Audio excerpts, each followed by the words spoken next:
Things are heating up in Las Vegas and Raider Nation. You'll want to hear this. Caleb Rogers, the rookie guard everyone's been watching, is now taking first-team reps during OTA practices. That's right, he's no longer just a developmental project. This could signal a serious shift in the Raiders' offensive line strategy. At the beginning of OTAs, Alex Kappa was locked in as the top right guard. No rotation, no questions. But something changed. Over the past few days, the Raiders started letting Rodgers rotate in with the starters. That's a major development, especially this early in the process. We already knew the left guard spot was up in the air, with Dylan Parham and Jordan Meredith battling for the job. But now the right side is getting competitive too. While the left tackle, Thayer Munford, center, Jackson Powers-Johnson, and right tackle, DJ Glaze, are pretty much locked in, this move shows that nothing is set in stone. But hold on. Before we dive deeper into the latest developments, take a second to subscribe to the channel, give this video a thumbs up, and hit that bell icon so you never miss a real-time update about the Las Vegas Raiders. Now, back to the action. So, what does this mean? It means Caleb Rogers is making a real impression. For a rookie to break into first-team reps this early, that's rare.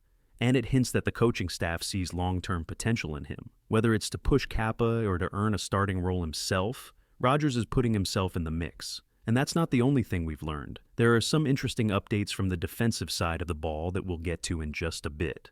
Changes in scheme, player positioning, and more. Just a few weeks ago, Alex Kappa was the undisputed starter at right guard. No rotation, no questions. But suddenly, the Raiders have flipped the script, and rookie Caleb Rogers is now sharing first-team reps. That's not just a depth experiment. That's a message. Let's be honest. Most rookies don't get this kind of early exposure unless the coaching staff sees something special. Yes, some might argue it's just to help them adjust to NFL speed, but the Raiders aren't reckless. They know tossing a rookie in too early can do more harm than good. If a player isn't ready, it can shatter their confidence. But Rodgers? He's showing he can handle it. He's stepping in, picking up the offensive scheme, understanding the blocking angles, the steps, the pace. And even though we're still in a no-contact phase, no pads, no live hits, the Raiders wouldn't give him these snaps unless he was doing something right. Even more intriguing, he's also taken some reps at left guard with the second-team offense. That could simply be a matter of numbers, while Dylan Parham and Jordan Meredith rotate with the starters. Still, it shows that Rodgers is versatile and willing to do whatever it takes to earn a role. What really stands out is how the staff is treating him. They're not just testing him, they're evaluating him seriously. And when training camp kicks in, expect Rodgers to be right in the thick of that right guard competition. And don't forget Charles Grant. He's another rookie who's impressed in limited action. The big question now is, will he start rotating in at right tackle? And if so, when? That could be the next major development as OTAs roll on. The Las Vegas Raiders are clearly building something, and they're not afraid to trust their young talent early. With just a couple of weeks left in OTAs, the Raiders are entering a critical stretch, and one rookie in particular is drawing serious attention: Charles Grant. Grant hasn't taken first-team snaps yet, but don't be surprised if that changes during training camp. The buzz is real. Coaches are watching closely, and there's a growing sense that Grant could be the next young star to emerge on the offensive line.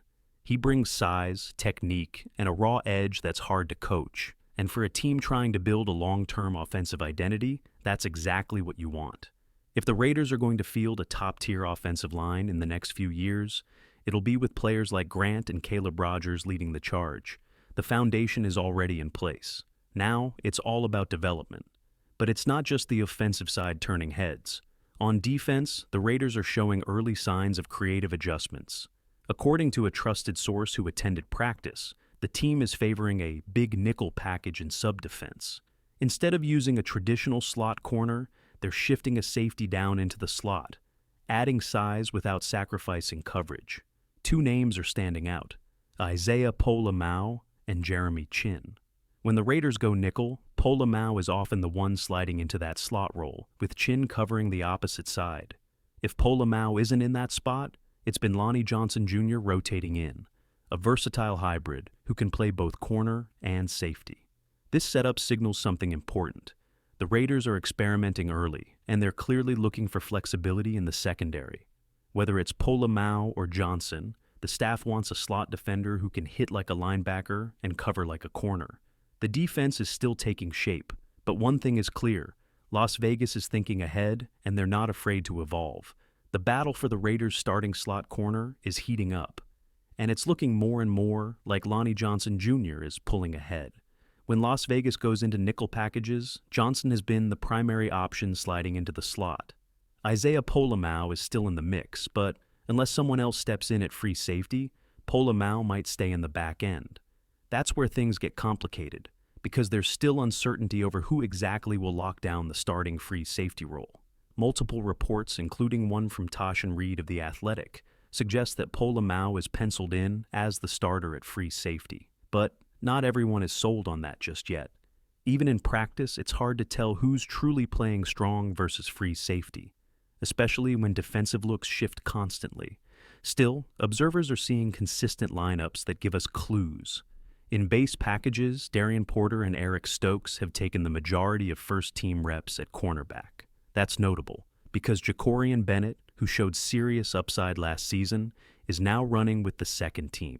Yes, Bennett, once seen as a rising star, is now firmly behind Porter and Stokes on the depth chart. It's a surprising development, especially given how promising he looked as a rookie. But the coaching staff seems to be favoring size, physicality, and experience over raw potential right now. Bennett has been mostly relegated to second-team duties, seeing snaps only when the backups rotate in on defense. It's a tough spot for a player expected to take a leap in year 3, but the competition is stiff, and the message is clear. No starting spot is safe in this secondary. The next few weeks could reshape the entire back end of this defense. There's a shakeup happening at free safety for the Raiders, and 2 unexpected names are making a serious push: Trey Taylor and Thomas Harper. Both rookies have taken first-team reps at free safety during practice. That's huge. Why? Because this battle is wide open, and neither Isaiah Pola-Mao nor Jeremy Chinn has locked down the position. Trey Taylor especially stands out. He won the Jim Thorpe Award, given to the best defensive back in college football. Sure, awards don't always translate to NFL success, but Taylor's game fits perfectly in a cover 3 scheme. He's not a box safety, he's a deep field, sideline-to-sideline guy, fast, smart, and rangy. He was built for this role. Thomas Harper isn't far behind either. His ability to read plays in close space quickly has impressed coaches, and there's growing belief that one of these two could take over at free safety. That opens the door for Isaiah Pola-Mao to shift down into the strong safety or slot defender role, especially when paired with Jeremy Chinn, who has experience covering tight ends and even playing linebacker in sub-packages. At times, don't be surprised if the Raiders roll out a lineup with just one linebacker, and both Pola-Mao and Chinn crashing down into the box. It's a heavy, aggressive look, and it might be necessary if the team doesn't find a true ball-hawking free safety. Now, to be clear, this isn't a knock on Pola-Mao. He's a solid player. But playing single-high safety in the NFL demands elite traits: explosiveness, fluid hips, and the ability to change direction on a dime. The kind of movement you need when you're backpedaling left, then suddenly flipping your hips to sprint right and track the ball in the air. And right now, Trey Taylor might just have that edge. Let's be honest, Isaiah Pola-Mao isn't built to be your deep coverage guy. He's tough, physical, and thrives down in the box. That's his game. He'll take on linemen, hit hard, and support the run. But when it comes to covering deep, that's where he starts to struggle. And this year's Raiders secondary, it's a whole new look. Last season, we barely saw Thomas Harper. Jeremy Chinn wasn't even on the roster. And Pola-Mao, he didn't become a real contributor until later in the season. Now, you've got guys like Lonnie Johnson possibly playing 800-plus snaps in the slot. It's a massive shift from last year, and a big reason why the defense might actually improve. But now, let's talk about something surprising that just came out of Chip Kelly's recent press conference. There were rumors the Raiders were open to trading tight end Michael Mayer. Yes, you heard that right. The same Mayer they drafted early and saw as the future of the tight end room. The rumors came from The Athletic, likely from reporters Tashan Reed and Vic Tafur, and also mentioned Zamir White as a potential trade chip. But here's where it gets interesting. Chip Kelly shut that down quickly. He said, "Michael Mayer has been fantastic since day one of the offseason program. We didn't make any decisions until we saw him in the building, and he's been outstanding. It's clear Kelly believes in Mayer, and he made another point that stood out. There's never a position where coaches say we have too many good players. In other words, if the Mayer trade talk was ever real, it's likely off the table now. Mayer has impressed, and he's not going anywhere. Chip Kelly had a little fun with the media when asked about the tight end situation. He said, "I checked, you can play 2 tight ends at the same time, sometimes even 3. And just like that, he shut down the trade rumors around Michael Mayer, without even saying the word no.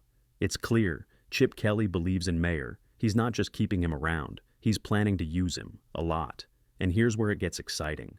I honestly think Michael Mayer could become a top 10 tight end in the league, not in receiving yards, but in run blocking and pass protection. That's elite value. Sure, when the Raiders traded up to draft Mayer in the 2nd round, around the 33rd or 34th pick, people expected 800-yard seasons and flashy plays. But that's not the only way to win.